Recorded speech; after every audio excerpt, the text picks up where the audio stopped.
Hai guys, jadi saya akan menjelaskan tentang sejarah pemakaian metode pemboran dan peledakan serta mekanisme pecahnya batuan pada peledakan, terus bahan peledak, perlengkapan penyalaan peledakan, serta primer dan booster. Sebelumnya, perkenalkan, saya Selva Rahmatia, mahasiswi jurusan Teknik Pertambangan, Fakultas Teknik Pertambangan dan Perminyakan Universitas Papua. Untuk video lengkapnya, tonton sampai habis ya. Yang pertama ada sejarah metode pemboran dan peledakan. Jadi yang pertama itu saya akan menjelaskan dulu tentang pemboran. Jadi pemboran awal itu ada namanya metode tumbuk. Jadi orang Cina atau bangsa Tiongkok itu dia mengembangkan teknik pemboran, dia itu menggunakan metode tumbuk sebelum tahun 1898. Mereka menggunakan alat sederhana dengan bantuan tenaga hewan, jadi seperti kuda atau kerbau untuk mencapai kedalaman hingga 1000 meter. Jadi proses itu tuh dia lama karena memakan waktu sekitar 2-5 tahun. Selanjutnya adalah pemboran kabel. Jadi pada tahun 1895 teknologi pemboran itu dia berkembang pesat di Eropa dengan diperkenalkannya metode pemboran kabel yang menggunakan mesin uap sebagai penggerak utama. Selanjutnya itu ada pemboran putar. Jadi metode ini dia melibatkan penggunaan mata bor yang berputar untuk menembus formasi batuan. Jadi pemboran putar itu dia populer karena kemampuannya yang mencapai kedalaman yang lebih dalam dengan efisiensi yang lebih tinggi dibandingkan metode sebelumnya. Selanjutnya adalah sejarah metode peledakan.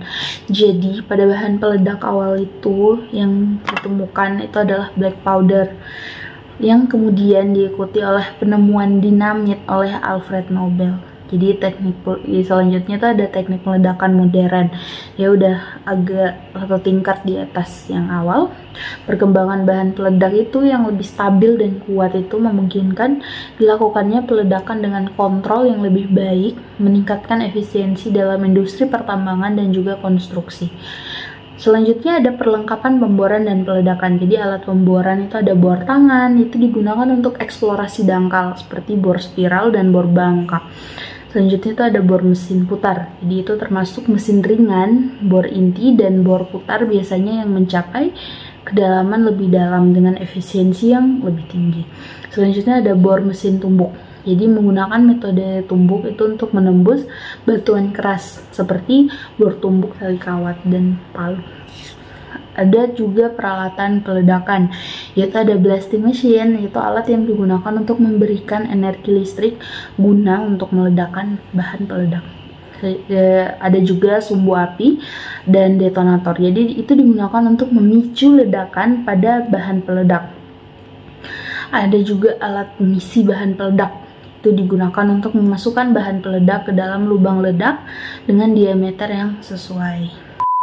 Jadi saya akan menjelaskan tentang mekanisme pecah batuan. Jadi sebelum itu saya akan menjelaskan tentang pengertian getaran dan gelombang. Jadi getaran itu dia adalah gerakan bolak-balik secara periodik melalui titik seimbang. Sedangkan gelombang itu adalah perambatan gangguan yang membawa energi dari satu tempat ke tempat yang lain tanpa memindahkan materi secara permanen. Jadi gelombang itu dia dibagi menjadi dua jenis berdasarkan mediumnya, yaitu gelombang mekanik. Jadi gelombang mekanik itu dia memerlukan medium seperti air atau udara. Dan kalau gelombang elektromagnetik itu dia tidak memerlukan medium seperti cahaya. Dan selanjutnya itu ada getaran tanah atau ground vibration.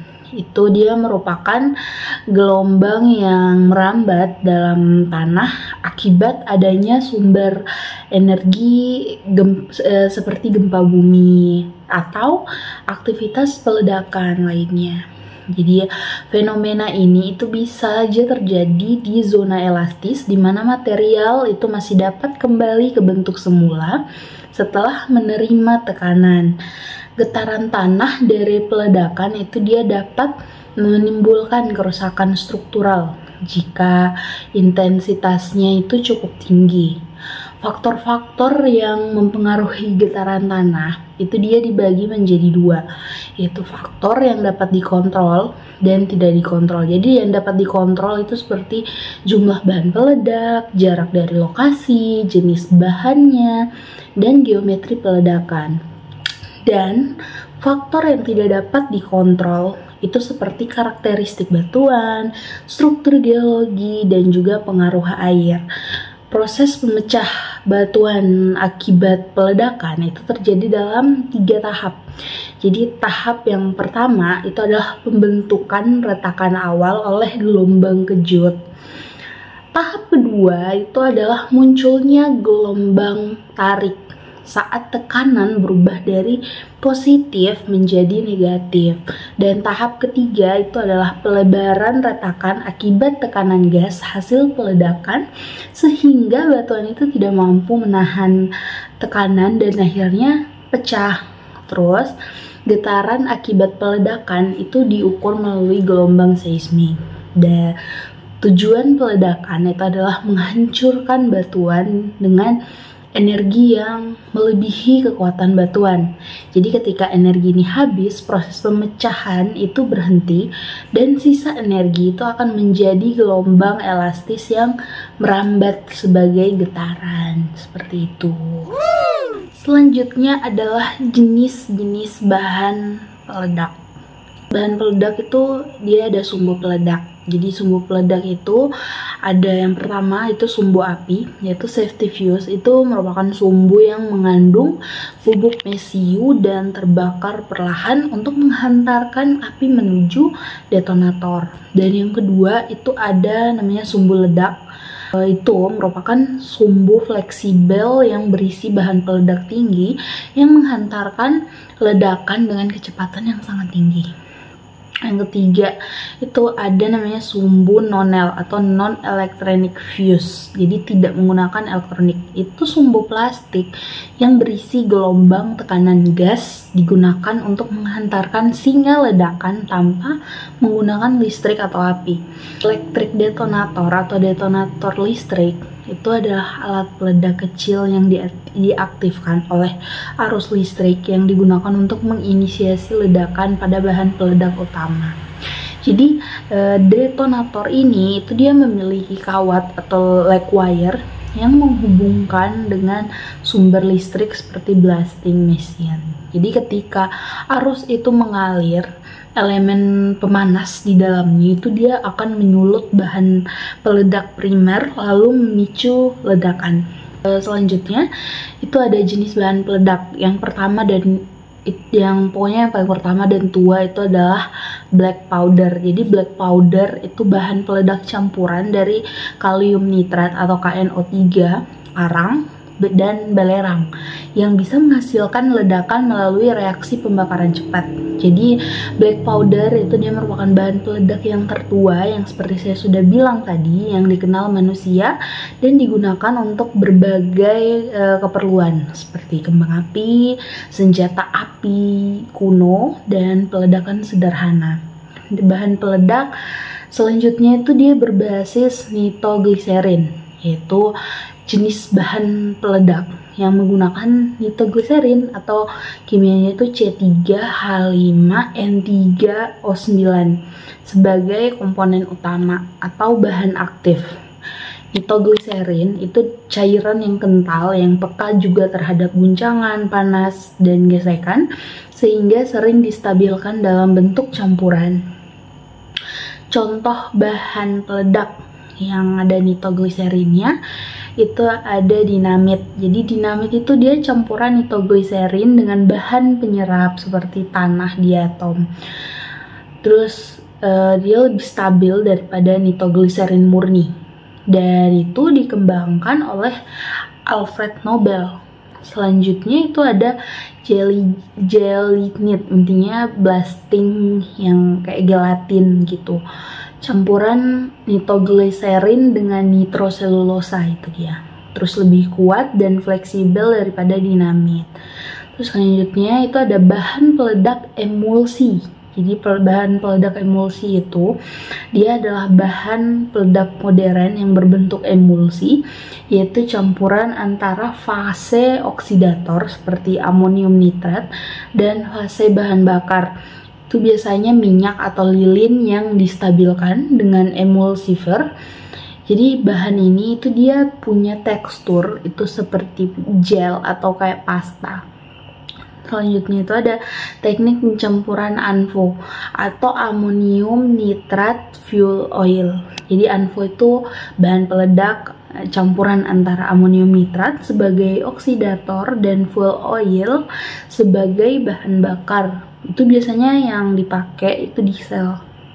Bahan dan komposisinya itu ada 94% amonium nitrat, dia dalam bentuk peril atau butiran berpori. Ada 6% fuel oil seperti solar, diesel. Terus langkah-langkah pencampuran ANFO itu yang pertama adalah persiapan bahan. Jadi pastikan amonium nitrat itu dia dalam kondisi kering dan dalam bentuk peril agar bisa menyerap minyak dengan baik. Selanjutnya itu siapkan diesel dengan takaran rasio biasanya 94:6. Terus yang kedua ada juga proses pencampuran manual. Jadi gunakan wadah bersih yang bersifat logam, jadi bisa menghindari percikan. Tuangkan amonium nitrat ke wadah terlebih dahulu. Terus tambahkan diesel tadi itu secara perlahan, lalu aduk sampai terdistribusi secara merata. Waktu pencampuran itu biasanya sekitar 3-5 menit, tergantung jumlahnya ya. Terus proses pencampuran mekanis atau skala besar itu menggunakan mixer ANFO atau pencampur otomatis. Jadi amonium nitrat dan diesel itu dimasukkan melalui hopper, terus dicampur dalam drum berputar, jadi kayak semen gitu, yang mobil semen. Lalu hasilnya itu langsung bisa dimasukkan ke kantong atau dipompa ke lubang bor. Selanjutnya ada namanya primer dan booster. Apa sih itu primer dan booster? Jadi primer itu dia istilah yang diberikan pada bahan peledak yang peka detonator, yaitu bahan peledak dia berbentuk ketrik berupa pasta atau kertas yang sudah dipasang detonator yang diletakkan di dalam kolom lubang ledak. Jadi itu pengertian dari primer.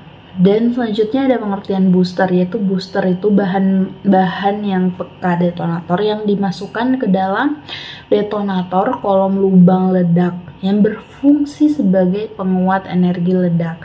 Jadi pembuatan primer itu umumnya dilakukan dengan cara memasang detonator atau sumbu ledak ke dalam ketrik bahan peledak yang kuat atau bahan peledak peka detonator. Detonator yang digunakan untuk membuat primer itu ada detonator biasa, detonator listrik, dan detonator nonel. Jadi dari namanya saja harusnya sudah tahu ya. Jadi detonator biasa itu dia kayak ya udah biasa. Selanjutnya ada detonator listrik. Jadi dia tuh sudah pasti menggunakan energi listrik, dan detonator nonel atau non elektronik, itu dia tidak menggunakan listrik. Selanjutnya itu saya akan menjelaskan juga alat pemicu peledakan listrik. Jadi alat pemicu pada peledakan listrik itu dinamakan blasting machine atau exploder. Jadi blasting machine itu dia merupakan sumber energi penghantar listrik menuju detonator. Beberapa jenis dan tipe pemicu ledak listrik itu ada Beethoven kalau nggak salah namanya.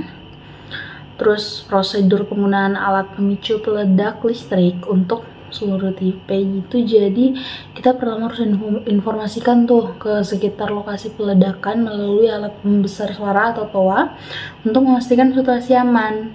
Lalu yang kedua itu biasanya hubungkan kawat utama dari rangkaian peledakan itu masing-masing kutub, lalu ikat semuanya, pokoknya atur lah. Setelah itu isi kapasitor itu sesuai prosedur yang disarankan oleh pabrik membuat alat pemicu ledak. Selanjutnya tekan tombol atau putar kunci pada alat pemicu ledak. Jadi alat bantu peledakan listrik itu merupakan alat untuk pengukur tahanan, pengukur kebocoran arus, detektor petir, dan kawat utama atau lead wire, lead lines atau firing line. Jadi contoh alat bantu peledakan listrik itu ada earth leakage tester, itu untuk mengukur kebocoran arus listrik. Yaitu selanjutnya ada blasting multimeter, itu instrumen penguji yang sekaligus dapat mengukur tahanan voltage dan arus. Terus selanjutnya ada rheostat dan fusion tester, itu alat yang digunakan untuk menguji efisiensi blasting machine, tipe generator maupun kapasitor dalam mengatasi tahanan sejumlah detonator. Selanjutnya ada lead wire, itu kawat utama yang berfungsi sebagai penghubung rangkaian peledakan listrik dengan alat pemicu ledak listrik atau blasting machine. Sekian, sekian video dari saya, kurang dan lebihnya mohon dimaafkan karena saya juga masih dalam tahap belajar, jadi kurang dan lebihnya mohon dimaafkan. Terima kasih, bye bye.